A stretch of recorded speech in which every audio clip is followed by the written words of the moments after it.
நீங்க மாணிக்கவாசகர் எழுதிய திருவாசகத்தினுடைய 51 பகுதிகளையும் வாழ்க்கையில் ஒரு முறையாவது முழுமையாக படித்து பாருங்கள். அப்படி 51 பகுதிகளையும் உங்களால் படிக்க முடியல அப்படின்னா, முதல் 4 பகுதிகளையாவது நீங்கள் படித்து பாருங்கள்.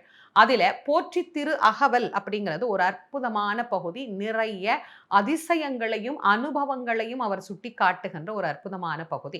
அந்த போற்றித் திரு அகவல்ல ஒரு பகுதியில மாணிக்கவாசக சுவாமிகள் சொல்லுகிறார், இறைவன் எத்தன்மையானவர் அப்படிங்கிறத பஞ்சபூத தத்துவமாக அவர் விளக்குகின்றார். பாரிடை 5ஆய் பரந்தாய் போற்றி, நீரிடை 4ஆய் நிகழ்ந்தாய் போற்றி, தீயிடை 3ஆய் திகழ்ந்தாய் போற்றி, வளியிடை 2ஆய் மகிழ்ந்தாய் போற்றி, வெளியிடை 1ஆய் விளைந்தாய் போற்றி அப்படின்னு பஞ்சபூதங்களிலும் இறைவன் எத்தன்மையானவர் அப்படிங்கிறத நமக்கு சொல்றார். இறைவன் பரவெளி தத்துவமாக, அதாவது ஆகாச தத்துவமாக இறைவன் நமக்கு வெளிப்படக்கூடிய திருத்தலம். ஆகாயம் அப்படின்னு நம்ம சொல்றோம்.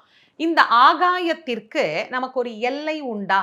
இது எங்கே இருக்கிறது, எங்கே துவங்குகிறது, எங்கே போய் முடிகிறது? விஞ்ஞானத்தாலும் அறிய முடியாது. அதுபோல் இறைவன் எங்கிருந்து தோன்றினான், எங்கே போய் முடிகின்றான், அவனுக்கு தொடக்கம் என்ன, முடிவும் என்ன, இது எதுவுமே தெரியாது. அதனால்தான் சிதம்பரம் ஆகாய தத்துவத்தை நமக்கு விளக்கக்கூடிய தளமாக, மிக அற்புதமான இடமாக விளங்கி கொண்டிருக்கிறது.